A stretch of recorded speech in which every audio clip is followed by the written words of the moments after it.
In June last year, a computer virus called Stuxnet was discovered lurking in the databanks of power plants, traffic control systems, and factories around the world. 20 times more complex than any previous virus code, it had an array of capabilities. Among them, the ability to turn up the pressure inside nuclear reactors or switch off oil pipelines, and Stuxnet could tell the system operators everything was normal. Unlike most viruses, Stuxnet doesn't carry the usual forged security clearance that helps viruses burrow into systems.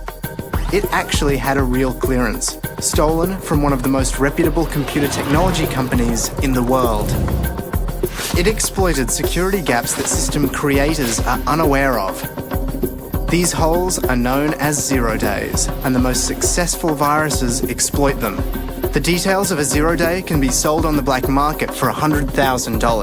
Stuxnet took advantage of 20 0 days. But once it got into a system, it didn't always activate. Buried deep in the Stuxnet code was a specific target. Without that target, the virus remained dormant. What was it looking to shut down? The centrifuges that spin nuclear material at Iran's enrichment facilities. Stuxnet was a weapon, the first to be made entirely out of code.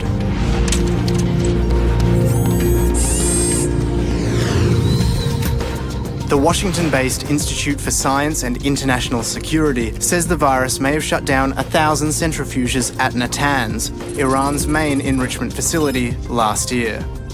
In November, the International Atomic Energy Agency, the UN's nuclear watchdog, said Iran had suspended work at its nuclear facilities without explaining why.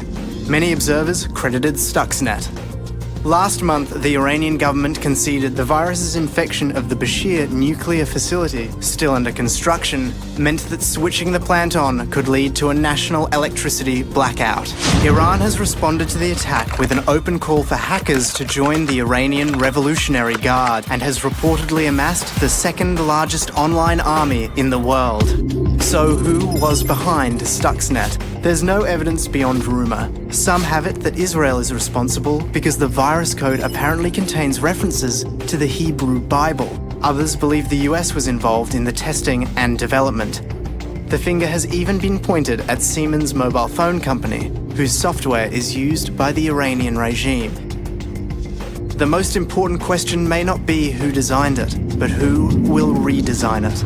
The evolution has been so fast that 9 months after its detection, the first virus that could crash power grids or destroy oil pipelines is available online for anyone to download and tinker with.